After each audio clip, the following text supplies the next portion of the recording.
Hello, everyone out in YouTube world. Today, this afternoon, we are talking with our newest author, Lydia Emma Niebuhr. And she has decided that she would be interested in taking part in our introduction interviews that I am, making everyone do. So she's being a good sport. And all right, so we do have 5 or 6 scripted questions for our reality show. And we will get started. Lydia, do you want to say hi to everyone in internet land? Hello, everyone. This is a whole new experience for me. I mean, internet land. For the most part, it is for me too. So we're having fun. Anyway, all right. So the first question Lydia's got out here is life before becoming an author. Okay, I'd never trained as in English or in writing or anything like that. My background is science. I went to college, thought that I could probably not make a living being a writer, so I chose, I've got degrees in biology, chemistry, mathematics, and a graduate degree in chemistry then, and chemistry was my major job, and that took me to medical research at the University of Minnesota, and then to the Hormel Institute for a year, and then to the Hormel Research and Development here in Austin, and was there for many years. And but when I retired, I pulled out all the books that I'd written while I was still working and started printing them out. That's how I got so many out so fast from 2010 on till now. The ones that took longer to write was the historical fiction, which I really, really enjoyed writing. And then now that I switched to the young adult mysteries. So. Okay, well, very cool. And you've got, what, 14 books out right now, correct? Right.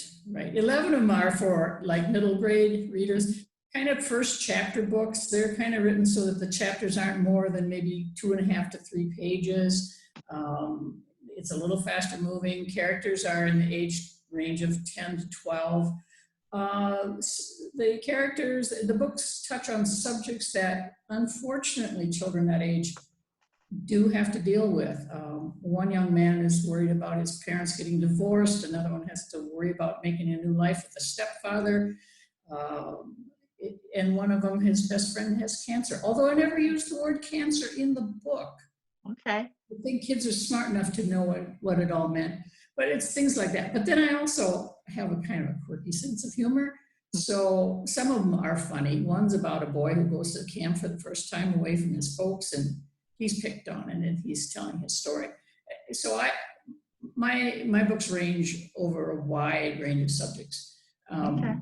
But the one that took the longest for me to write was Sarah's New Moon. It is historical fiction, but it's about the Dakota conflict in Minnesota. Where I grew up, I lived just north of that, north of the New Ulm area, and always was interested in it. And so the book is written different than all the others. It is written as journal entries. Okay. From the immigrant girl, and then from the Indian girl, and kind of their perspective maybe on the same subject. Mm-hmm. And it goes from the time they're 12, goes up to the conflict, through the conflict, and then a little bit afterward. Okay. I included a lot of Minnesota history in it, and I know it's all historically correct because I have a history professor husband who had read it and approved it. So I'm really proud of that one, getting it done. I would like to have a wider readership on that one. And then I don't know, then I decided to go into the young adult. Okay. So that's where I'm at now. Well, and that's actually a pretty popular genre, yeah. The young adult stuff. And I will point out to everyone watching, if you get onto foxpointepublishing.com, and of course, you know, I've got the E on the end of point because we have to be fancy or difficult, however you want to see it. Foxpointe with an E, publishing.com. Click on professionals, and all the way out down at the bottom on the lower left-hand corner, you will see Lydia's picture. If you click on that, you'll go to her webpage, and it's got a list of her current 14 books. and it'll say books currently published or something like that. Click on that and it'll go to her Amazon page that has everything on it for you. So you can find it on the webpage, just got to get on there. But anyway, all right. So, okay, favorite subjects. We probably figured that out with math and science and. Yeah, and that's, you know, one of the things with writing is it's an individual thing. And because my work in R&D was research, that puts you in a lab where you can do, you know, if you've got the right manager, supervisor, you can really get into your research. And that's what I liked. And that's, you know, Sarah's New Moon was a lot of research. And so that's why it struck me. And I've been tossing around the idea of maybe trying another historical fiction. I don't know. It's on the back burner, but it's there. I guess, did that answer the question? I guess I think so. Favorite subjects. And yeah. And actually I think you picked it up in your first question too with, you know. Well, my initial intent was to go to medical school. Uh-huh. Then I decided to like research better. So that's where I stayed. That works. All right, and I think we covered the genres of books. Do you have, we covered the ones that you write. Do you have like a specific genre you like, but you don't write? Well, no, I like the young adult now. I like that. And I have to say that one of the, I used to have a little business card because I use a pen name, so people would know who I was. But I always stress that for those middle grade reader books, there was no violence, there was no bad language. Mm-hmm. I still have trouble. I don't use swear words even in my young adult books. I think one of them, I maybe one damn switched in one time, but that's the worst. Yeah. And the violence now in young adult, because they're mysteries and they're murder mysteries, you do have murder, but it's, and of course, when you're talking about Indian conflict, there's violence, but it's not dwelt on. Yeah. It's not written down in great details. It's kind of said it's happening. Okay. That's my personal thing. I just can't write nasty things. Well, and it's refreshing to read something that doesn't, I mean, all you really have to do is watch the news and get your full dosage every day. So it's refreshing to read something that goes off in a different direction. I've had some nice positive comments from teachers who appreciate that, you know, for that level. So, like I said, I just can't write it. Oh, no, that's perfectly fine. That's actually, it's very much appreciated, especially by parents and teachers and such. All right, so home and family. Okay, I live out here on the farm. I think you can see I've got farm all around me. Mm-hmm. I can look out that window and see the corn growing now, and the corn's down there. The beans are over there, or maybe vice versa. The beans are down there. Got a cattle shed over there with 4 cattle that wander out every so often. The grove behind me, we have deer occasionally, but although they haven't showed up yet this year, our flock of turkeys disappeared. And there's an orange cat that has adopted us. He roams around here, so that's fine. That's fine. The only little critters I really don't appreciate are the chipmunks, because every time I plant something, they like to dig it out. So I have a little running battle with them. But since I haven't been able to plant anything because it's too wet, I don't have a battle with them this year. But it's nice up here. This is built on a little bit of a hill. Mm-hmm. I had it.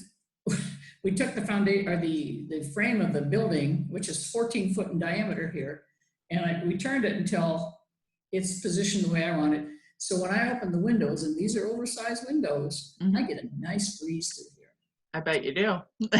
I don't need air conditioning. I think, and all the time that I've had, and it's just been a couple of years, I have never been forced out of here except for one day. It was so humid and it was so hot in here and it was still. So I had to move out and go into the air conditioned house. But yeah. I don't, you know, I don't want air conditioning out here, but it's my space. So the porch is detached from the house, or is it totally separate from the house? Oh, okay. I have this little brick road that goes to the. Oh, how nice! Yeah, Perfect. it's totally away from the house. So there's times when, if it's raining, I have to maybe Yeah. run. Yeah. Well, yeah. Well, no, that's perfect. And what a beautiful little, it's not even a little she shed. It's a, See, I don't like that term. oh, I'm not even sure that I like the word gazebo anymore. So it's oh, my writing center. that works. So I'm trying to get people to use that, but gazebo's fine. She shed, no, that sounds like it's a fun place. This is a working place for me. Oh, yeah. I entertain out here. Okay. That too, which, that's just fine. It's good Okay. lighting. So if it gets dark, in fact, I asked my electrician to choose some lighting. I didn't want cords hanging down anywhere. Right. So I have rope lighting that can Oh, be pretty. white, yellow, blue, green, yellow, Oh, very cool. anything, red. Although we decided we should probably not use red at night. No, probably not. No, that sounds delightful out there. Yeah, and anytime I try to write, well, my poor computer's got issues. I mean, it's kind of old and I kind of beat on it because, well, I write a lot. But yeah, I got to clean out my desk and put on my author cap rather than everything else. But it's nice. One of these days, I will have a nice little writing center like you. Well, Like, it's like a 3-season porch. And so uh-huh. when the temperature gets, I have a heater out here. So once the weather, the temperature gets about 45 in spring, I can come out here and get heated up. But, by the same token, much below that in the fall, then I got to move everything in the house. Well, yeah, definitely. You don't want to freeze to death out there. Anyway, all right. So let's see. New book is The Badge. Can you give us kind of like a teaser? Not give everything away, but a teaser? Okay. It starts with a body is found near the town of Sandstone, which is the town in my novels, and they discover that it was moved there, so it wasn't killed there. I mean, Okay. the guy wasn't killed there. So St. Paul Police Department takes it, and it disappears into records, never to be mentioned again.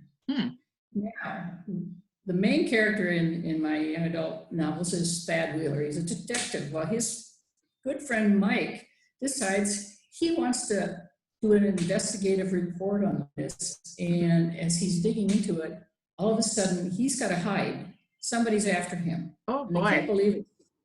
This case is 30 years old. Why would somebody want to do this? Well, on one of the crime scene photos, a man is holding something, an object in his hand, and as he enlarges it, he sees that it's a badge. Okay. Okay, got some numbers off of it. Coincidentally, he has seen that badge before when he was a youngster. Okay. So all he remembers. So now he's got a connection, but what's the connection? Why does she have the badge? Why is it in the police files or things? Why is this death never been noted? Because it's kind of obvious this is a policeman, so somebody should have noticed it. So when he has to kind of hide, he calls his friend Thad Wheeler, the detective, and so we're now finding all these things. It's going to turn. It's not just that. As one of the characters in the book says, be careful, there are strings attached Uh-oh. to the original mystery. So, okay, so that's kind of what it is. But Well, now, is The Badge the third out of a possible 4 series? it's, yes. Okay, so what are the first 2 books? The first book is The Sand Dancer. Okay. And in that book is, the Sand Dancer is an orphan girl who grows up and when she is older, she's threatened. And so Thad is helping his uncle out. They find what the problem is and who's stalking her. So Carrie and Thad are in that book for sure, and Uncle Frank. Okay. Uncle Frank Wheeler. Okay, then the next book is The Hitchhiker. Now Thad and Carrie have become a couple, and changed his job. So he's down in Sandstone where his uncle and Miss Carrie live. And first, he's barely on the job and there's a murder. Mm-hmm. So initially, by description, it was thought to be a hitchhiker. It's got a quirk at the end that I'm not going to tell you about, but that's how the name came, because all through this book he's pursuing somebody who he thinks is this hitchhiker. Yeah.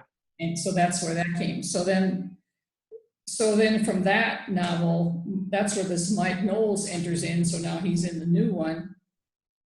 And the fourth one, I think it might be just Thad and Carrie right now. I'm not sure. Okay, well, very cool. I'm looking forward to reading it, and one of these days I will get out of the house. Well, maybe I won't get out of the house. I'll have Lisa mail them to me. That's what I'll do. Well, as I tell Lisa, my business office is the trunk of my car. Then I know they're always with me. Well, that's true too. You come out here but not that I really want anybody to come out here. We're keeping ourselves quite safely isolated here. So. Yep, so am I. I haven't been out of the house for, I think, a little over 80 days now. Well, we've gone out just to drive through IV to get groceries, that kind of thing. Because we live out, it's about 10 miles, 12 miles out to our place here, so. Yeah. Oh, no, it's a beautiful place to be secluded, and that's for sure, just from what I see in the back windows there. All right, the last question, where I write. Well, we kind of know that. Well, this is my summer writing spot. I have an area in the lower, we have a split level house, and in the lower level, I have designed an area where I can put, it was originally designed for a screen, and then it has a pull-out drawer for the keyboard, but that one went nowhere. And I use an external keyboard anyway out here. But I can put my computer in there and close up the doors, because that way when the grandchildren were small, I didn't have to worry about them. That's such an attraction to go and punch keys and stuff. And I could close up the drawer and they couldn't see it. Now, I don't worry about them now because they're all better on a computer than I am. So. No kidding.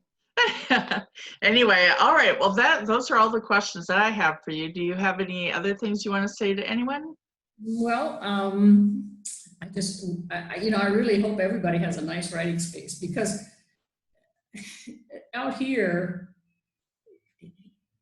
somebody told me, well, I'd be so distracted because I got a big hog truck going by right now. And I said, I don't get distracted by that.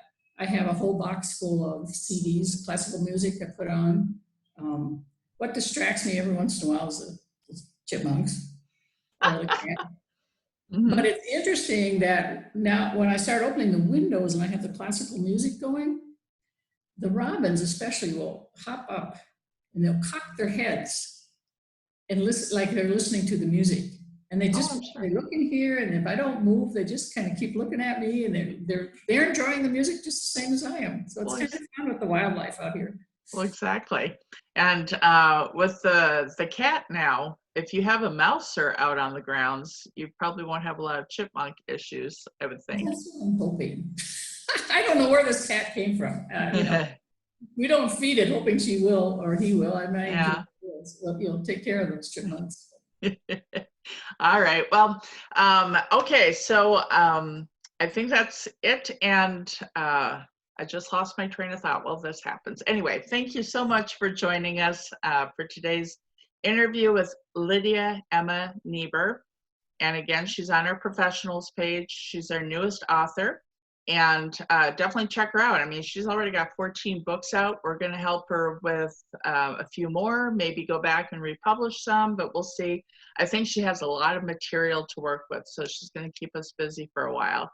And anyway, all right. Well, somewhere on the screen here it says subscribe. I don't know where it is, but if you can find that button and hit subscribe, that would be fabulous. We have a lot more content that we're going to be uploading starting in June. And yeah, it's going to be lots of fun. We have all sorts of ideas. And anyway, so we're getting ourselves out to the readers. Since we can't physically get out to the readers, we're coming virtually out to the readers. Anyway, all right. Well, you have a fabulous day in your neighborhood. We will catch you all later. Thank you so much for joining us. Bye. Bye-bye. Thank you.